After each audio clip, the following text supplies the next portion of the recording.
погоне за идеальным звуком мы попали в технологическую ловушку. Считается, что чем больше цифры в описании аудиоформата, тем ближе мы к живому исполнению.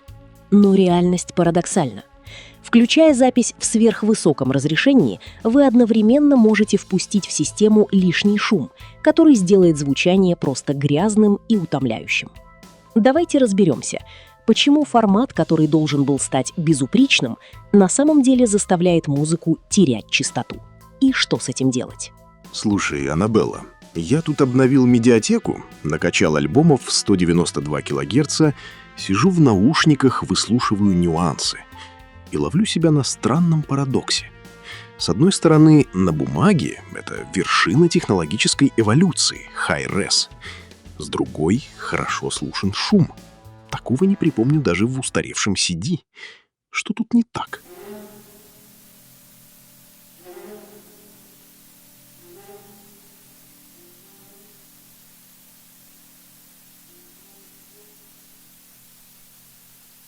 Поздравляю, Алекс. Ты только что на собственном опыте столкнулся с главным парадоксом современного аудиомаркетинга. И да, слышать шум — это не то чтобы нормально. Погоня за огромными цифрами в описании формата часто приводит к результату прямо противоположному ожиданиям. Включая запись в сверхвысоком разрешении, мы иногда собственноручно впускаем в систему лишний фоновый шум. Подожди, ну как формат, созданный для идеальной точности, может портить звук? Там даже не 16, а 24 бит. Теперь я что, могу слышать шум минус 140 дБ? Нам же годами внушали, чем выше частота дискретизации, тем точнее фиксируется аналоговая волна и тем ближе мы к живому исполнению в студии. Но не фоновый шум же. Его нет даже в концертном зале. Привет, я Алекс. С вами, как всегда, глубокий инсайдерский взгляд на аудио. Мы с вами на канале Audio Insights от Audiophile Inventory и Юрия Корзунова, основателя и разработчика программы оптимизации и конвертации аудиофайлов для Hi-Fi и High-End систем AUI Converter. А я Аннабелла. Не забудьте поставить лайк и подписаться, чтобы мы могли раскрывать еще больше таких секретов. Информация в этом выпуске максимально сжата, поэтому слушайте до самого конца, чтобы понять всю картину. А теперь поехали! Итак, при прослушивании Hi-Res Audio мы слышим непонятно откуда взявшийся мощный шум. Но ведь это невозможно.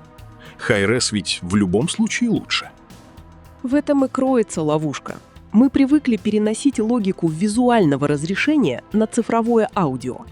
Нам кажется, если фотография в 8К выглядит лучше, чем в Full HD, то и звук в 192 кГц обязательно должен быть лучше звука в 44,1.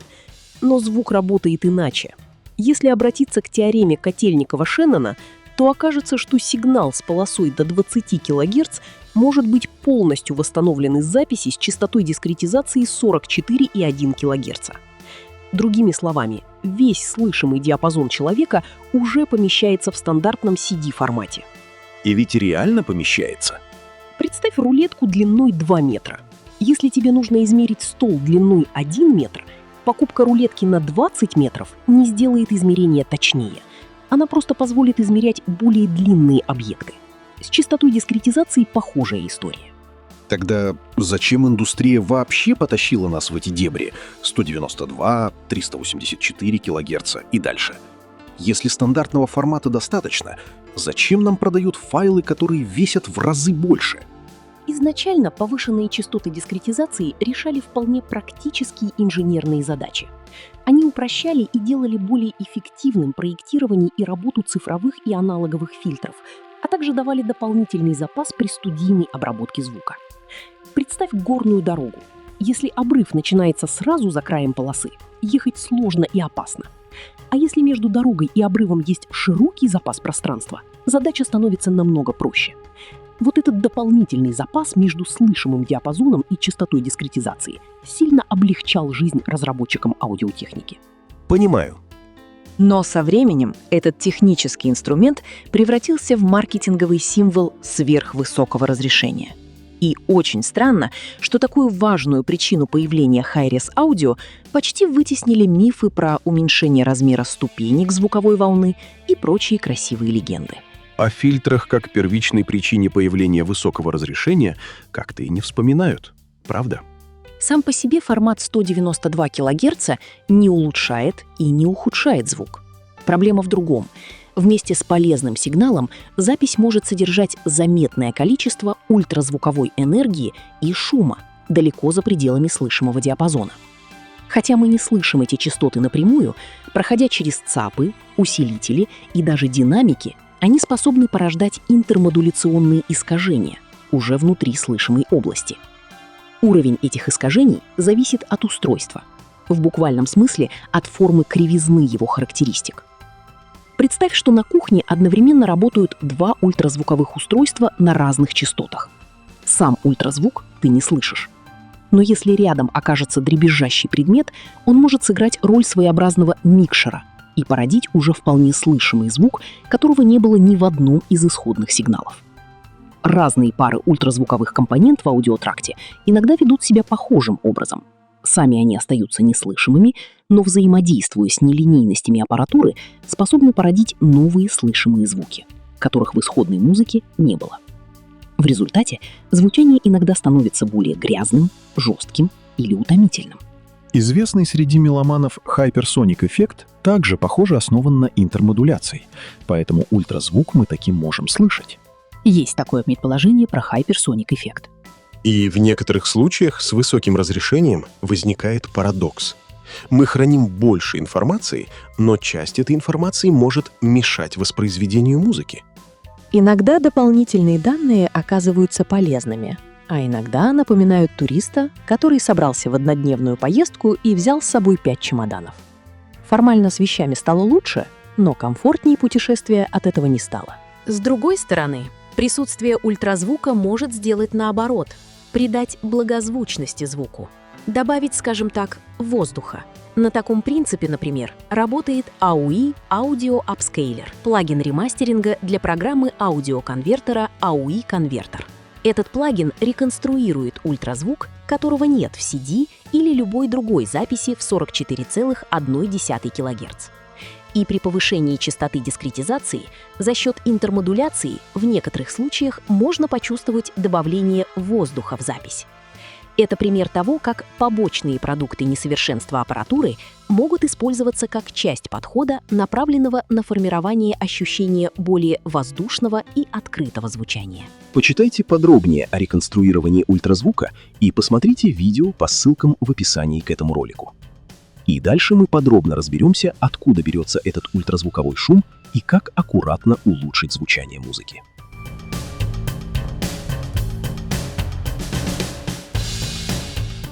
Отличная интрига.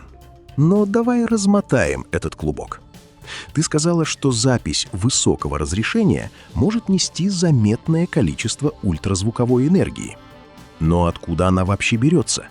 Студия — это же место, где все должно быть максимально чисто. Чисто не значит стерильно. Это скорее лаборатория с высокой чувствительностью, чем вакуум. И если система способна фиксировать очень высокие частоты, она фиксирует все, что в нее попадает, не только музыку. Представь микроскоп. Если он увеличивает в 1000 раз, ты начинаешь видеть не только рисунок объекта, но и мельчайшие дефекты поверхности — пыль и микротрещины, которые раньше просто не существовали в твоем восприятии. А что еще там оказывается? Источников несколько. Во-первых, сами музыкальные инструменты. Некоторые из них действительно создают очень высокочастотные компоненты, особенно ударные, тарелки, металл, резкие атаки. Но ультразвуковые компоненты могут встречаться не только у ударных. В зависимости от инструмента, способа извлечения звука и акустики помещения, они иногда обнаруживаются и в записях духовых или органных инструментов. Согласна. Представьте брошенный в воду камень. Мы замечаем крупные круги на поверхности, но одновременно возникают и множество более мелких волн. Так и удар по тарелке создает не одну частоту, а целый каскад колебаний, часть которых может уходить далеко за пределы слышимого диапазона. Во-вторых, аналоговый тракт. Микрофоны, предусилители, кабели, входные каскады. слышимом диапазоне они проектируются максимально линейными, но на краях рабочего диапазона их поведение может становиться менее предсказуемым. Это можно сравнить с фотообъективом. В центре кадра изображение идеально резкое, а ближе к краям начинают проявляться небольшие оптические искажения. Объектив остается хорошим, но работает уже не столь идеально. С аудиотрактом на ультразвуковых частотах иногда происходит нечто похожее. На некоторых частотах аппаратура может самовозбуждаться или ловить помехи. И, наконец, третий источник — цифровая обработка. Это ты про тот самый цифровой шум? Да, но точнее шум квантования и его перераспределения. Многие современные АЦП и ЦАП используют noise shaping — формирование шума. Его идея простая — сделать слышимую часть максимально чистой, а остаток вытолкнуть в область, где ухо почти не работает. Это похоже на уборку комнаты перед приходом гостей. Ты не уничтожаешь пыль, а просто сдвигаешь ее под ковер. В комнате выглядит идеально, но материал никуда не исчезает, он просто оказывается в другом месте спектра. В DSD этот эффект особенно выражен. Выше примерно 20-30 кГц уровень шума может начать расти. В PCM-системах сигма-дельта преобразования также используют подобные принципы на уровне аппаратуры ЦАП. А если PCM создается из DSD, часть этого ультразвукового остатка может переходить дальше по цепочке преобразований. То есть получается, что в high-res файле может присутствовать довольно много энергии, которую человек вообще не слышит. Именно. Пока файл хранится на носителе, это просто числа, как текст книги на бумаге. Но в момент воспроизведения эти числа превращаются в электрические сигналы, которые проходят через реальные устройства. И хотя мы не слышим ультразвук напрямую, в некоторых трактах он может взаимодействовать с нелинейностями системы.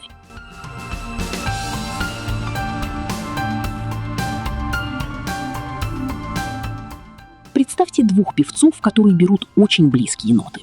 Иногда между ними возникает характерное биение, словно появляется еще один ритм, которого никто специально не исполнял. В аудиотракте могут возникать похожие новые компоненты, только рождаются они уже внутри аппаратуры. И именно эти вторичные эффекты иногда оказываются слышимыми. Об этом дальше и поговорим.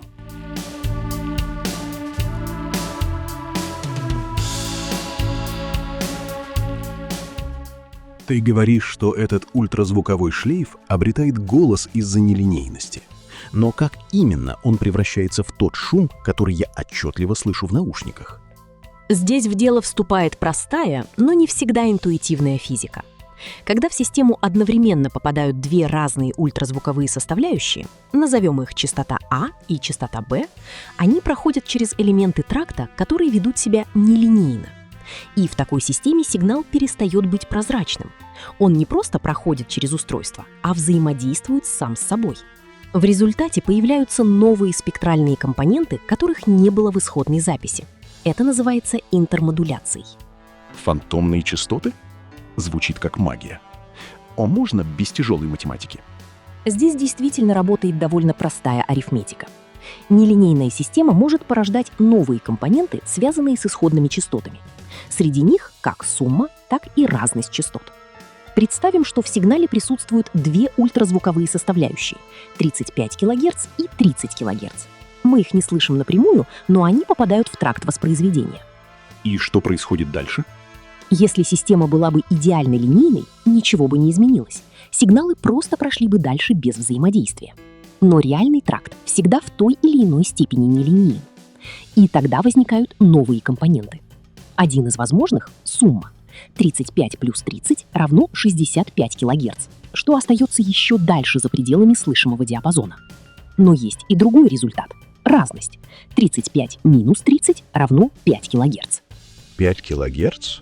Это же уже слышимый диапазон. Именно.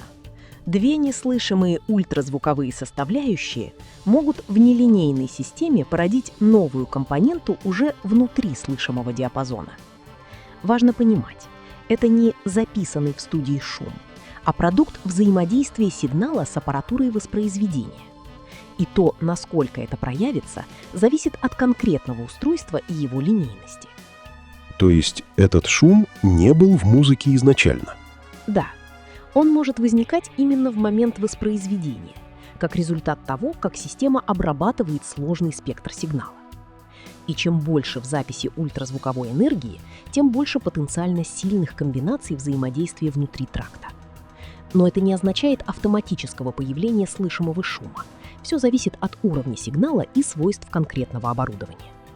Уровень нелинейных искажений и, соответственно, интермодуляции зависит от уровня. В спектральном смысле такие взаимодействия могут создавать дополнительную подложку или, скажем так, утолщение звучания, чаще в верхней части слышимого диапазона. Иногда это воспринимается как потеря прозрачности или рост утомляемости звучания. Или, как мы говорили ранее, это может, наоборот, обогатить звучание. Все по-человечески индивидуально и зависит от аппаратуры. Кроме случаев вопиющего шума, который мы описали в начале ролика.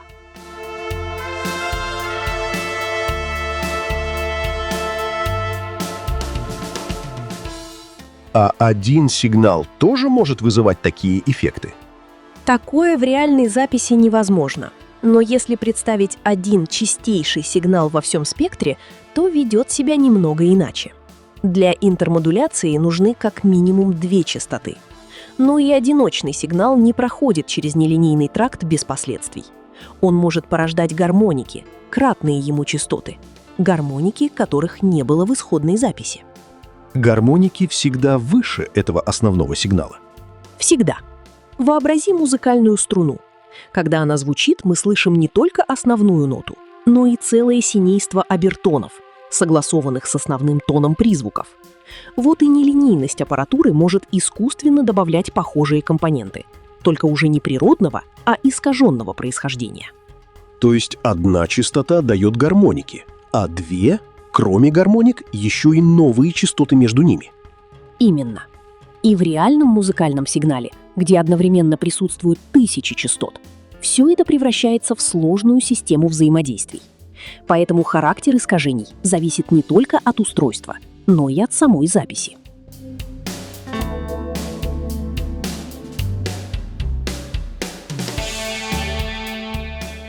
Так, Аннабелла, картина получается неоднозначная. High-res-запись может содержать заметное количество ультразвуковой энергии. С другой, файлы высокого разрешения нагружают систему ультразвуковым материалом и вызывают искажения в аналоговой части. Иногда это может обогатить звук, а иногда и ухудшить. Особенно если в ультразвуковой области сосредоточен шум высокого уровня. Как найти разумный баланс? Именно в балансе и заключается решение. Высокие частоты дискретизации очень полезны во время записи, сведения, цифровой обработки и воспроизведения через ЦАП. Они дают инженерам дополнительную свободу при работе с сигналом. Но после завершения всех этапов производства музыки возникает вполне логичный вопрос. Нужно ли сохранять весь этот ультразвуковой багаж в записи высокого разрешения вплоть до наушников слушателя? Представь переезд в новую квартиру. Нужно ли забирать все вещи со старой квартиры, которыми никто не пользуется и которые только захламят новую квартиру? Иногда с ультразвуковой частью сигнала возникает похожий вопрос. И что, не обязательно? Вопрос непростой. Все зависит от конкретной записи, конкретной аппаратуры и предпочтений слушателя. Во многих случаях разумно заранее изучить свою аудиосистему и подготовить музыкальную коллекцию под свою аппаратуру воспроизведения. И как это делается на практике? Если ты слышишь при воспроизведении некоторых high-res записей повышенный явный шум, жесткость или утомляющее звучание, файл попробовать можно заранее обработать на компьютере. Например, с помощью программы аудиоконвертера AUI Converter. Для этого достаточно выбрать в настройках оптимизированный фильтр и выполнить конвертацию со сменой частоты дискретизации или без нее. Для экспериментов доступна версия AUI Converter Free. Проще говоря, мы заранее приводим запись в порядок, прежде чем она попадет в плеер. Примерно как водитель очищает лобовое стекло еще до начала поездки, а не пытается бороться с грязью на ходу. Вот исходный неочищенный файл. Хорошо слышен шум.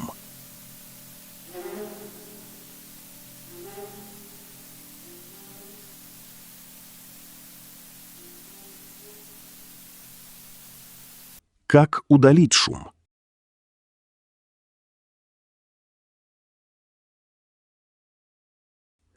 Открываем исходный файл в программе AUI Converter. Задаем выходной формат или устанавливаем исходный as input. Устанавливаем оптимизированный режим.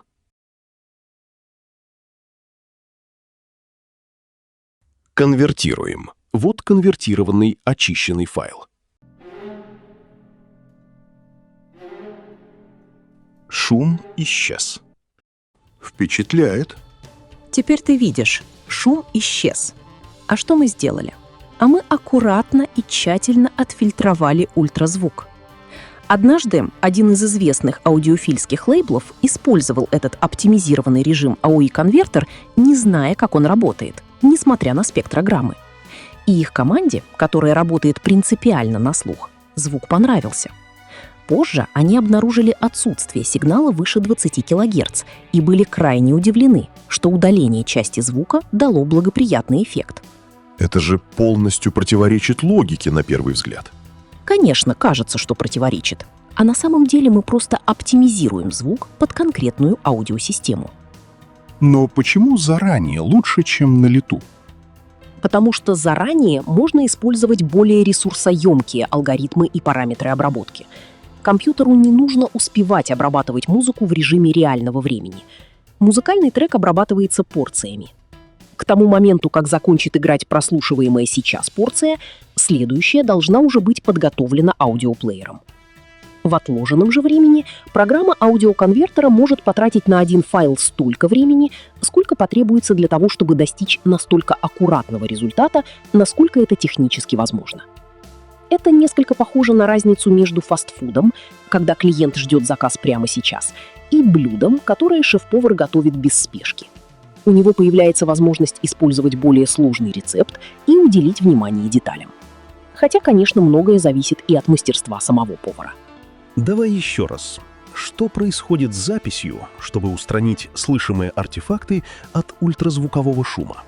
Мы аккуратно уменьшаем количество ультразвуковой энергии, которая не несет практической пользы для конкретной системы воспроизведения. И опционально подбираем формат и частоту дискретизации, которые лучше соответствуют возможностям конкретного ЦАПа. Это можно сравнить с настройкой автомобиля.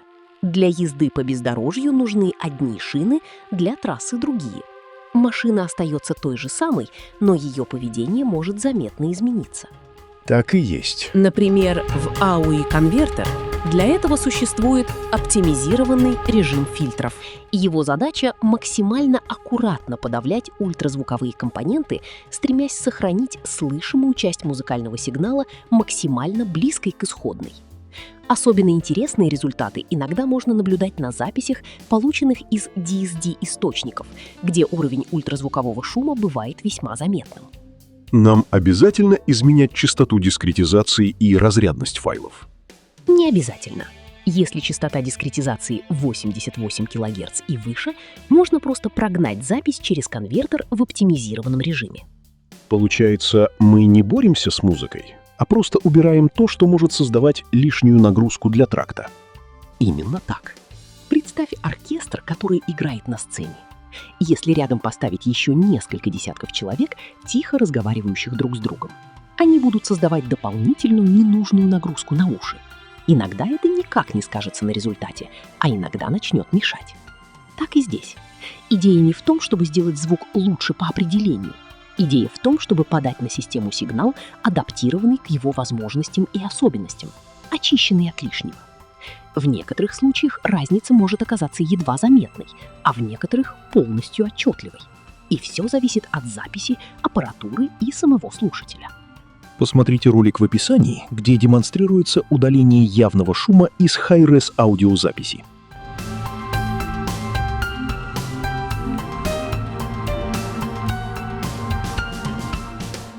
А теперь переходим к вопросам. Вот реплика. Все перепутали и свалили в кучу. Стой. Дальше читать не нужно. В подобном тоне мы не общаемся. Идем дальше. Раз уж мы коснулись этики общения, как думаешь, Издевательские смайлики – это достаточный повод для бана? Мы создаем пространство для содержательного диалога и обмена опытом, а не для токсичных уколов. Мы за чистую атмосферу, где уважают собеседника. А если кто-то транслирует, назовем их так, аудиофильские мифы, это бан или развернутый ответ с объяснением? Зачастую за такими мифами скрывается обычный троллинг. Но если в вопросе есть зерно, интересное для всего сообщества, мы обязательно разберем саму суть явления. Однако автору реплики, если цель его визита – деструктив, это присутствовать на канале не поможет. К слову о деструктиве. У нас в комментариях побывал персонаж с теорией о том, что мозг мужчины якобы блокируется от, цитирую, «бабьих объяснений в аудио». Этот комментарий алгоритмы YouTube заблокировали автоматически. Система нас опередила. Мы никого не собираемся перевоспитывать. Но любое ненавистничество и агрессия на нашем канале не приветствуются. Полностью согласен. Мы хотим, чтобы все увлеченные качественным звуком люди, независимо от пола, чувствовали себя здесь комфортно, могли спокойно задавать вопросы и делиться мнением, не опасаясь нападок.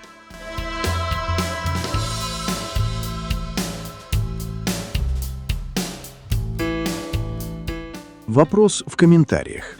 В одном маковском DAW, Digital Audio Workstation, формат аудио 24 бита. При этом движок 64 бита. Вопрос. При изменении аудиогромкости внутри него будут ли потери при округлении 24-битного аудио? В большинстве современных DAW, будь то на macOS или любой другой платформе, аудиофайлы действительно могут храниться как 24-битные целые числа, но внутри движка они обычно преобразуются в 32-битный или 64-битный формат с плавающей точкой. Поэтому, когда двигаете фейдер громкости, операция выполняется не над 24-битными числами напрямую, а над гораздо более точным представлением сигнала. Представь, что у тебя есть линейка с миллиметровыми делениями.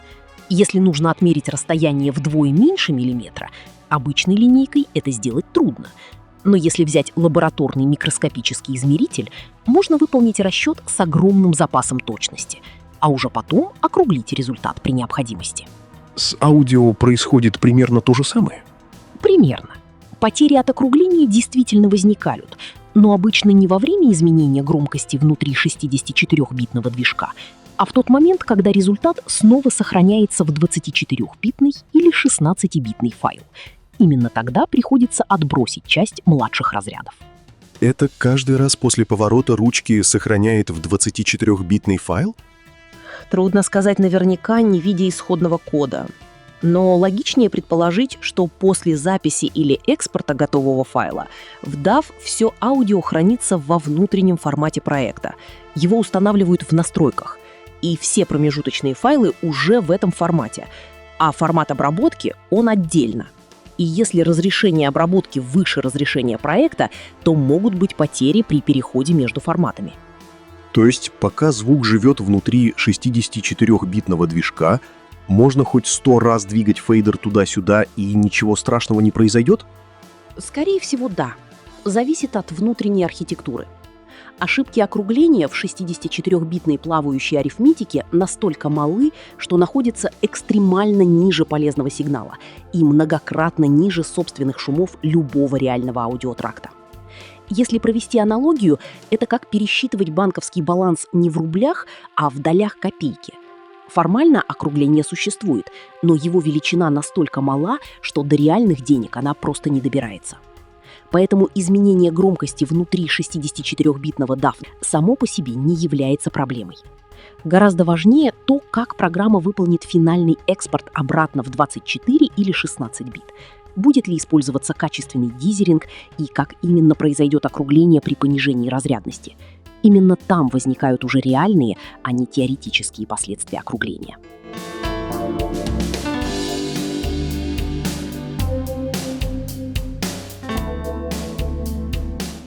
Нам пишут. Есть такая проблема. Попадаются high-res файлы в качестве 96, 192 кГц с содержанием частот звука внутри в районе 27-48 кГц. Также бывают и SACD-диски внутри с частотами 26-35 кГц. И таких релизов много. Есть потребность поднять у них ультразвуковую составляющую до 100 кГц.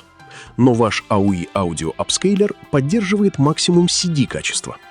Не планируете ли добавить в него поддержку любых входных форматов с частотами менее 100 кГц, чтобы для любых записей универсальный плагин был? Здесь важно разделить разные типы исходного материала. В PCM Hi-Res записях 88,2, 96, 192 кГц ультразвуковая область может содержать остаточные гармоники записи, шум квантования и следы обработки. Но ее уровень и структура сильно зависят от конкретного материала и практически гарантированно исчезают по мере приближения к границе Найквиста – 44,1, 48 и 96 кГц соответственно. А что с DSD? В случае SACD, DSD ситуация другая. Выше слышимого диапазона обычно присутствует не музыкальный сигнал в привычном смысле, а спектр шумового формирования – noise shaping, который резко возрастает с частотой и может доминировать в области выше 20-30 кГц. Для файлов с частотой дискретизации 88,2 кГц и выше нужно учитывать, что их реальная полоса ограничена примерно 40-50 кГц в оптимистичном случае, и выше этой границы вряд ли есть ощутимая информация. Поэтому вопрос о расширении диапазона вверх – это скорее вопрос художественной и технологической интерпретации сигнала, чем стандартного восстановления данных. Насколько это будет реально полезно, пока вопрос для размышления.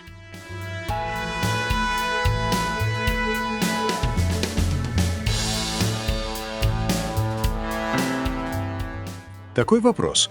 А если я слушаю с ПК в режиме эксклюзив через внешний ЦАП на балансные наушники и громкость регулирую на ЦАПе через крутилку, качество также ухудшается при уменьшении громкости? В большинстве случаев заметного ухудшения качества при регулировке громкости на хорошем внешнем ЦАПе не происходит. Но многое зависит от того, как именно реализован регулятор громкости внутри устройства. Если говорить упрощенно, то существует два основных варианта. Первый – аналоговая регулировка громкости. Это когда ЦАП сначала полностью преобразует цифровой сигнал в аналоговый, а уже потом специальная схема уменьшает его уровень. Как водопроводный кран. Вода течет чистая и в полном объеме, а ты просто прикрываешь поток. Качество самой воды от этого не меняется. Второй вариант – цифровая регулировка. Здесь громкость уменьшается еще до цифры аналогового преобразования. Это похоже на фотографию. Если уменьшить ее яркость на пару процентов, ничего страшного не произойдет. Но если сильно затемнять снимок, часть тонких оттенков может потеряться. То есть цифровая регулировка всегда хуже? Не совсем. В современных ЦАПах с 32-битной или 64-битной внутренней обработкой запас точности настолько огромен, что уменьшение громкости на 10, 20, да и более децибел обычно не создает никаких слышимых проблем. Это как перевозить 10 тонн песка грузовиком, рассчитанным на 100 тонн. Потеря нескольких килограммов по дороге формально возможна, но на фоне общего объема она ничтожна. А когда уже стоит задуматься? Не то чтобы прямо сильно задуматься, но задуматься можно. Когда громкость приходится уменьшать очень сильно, например, на 40-60 дБ и более. Тогда цифровой сигнал начинает использовать все меньшую часть доступного динамического диапазона.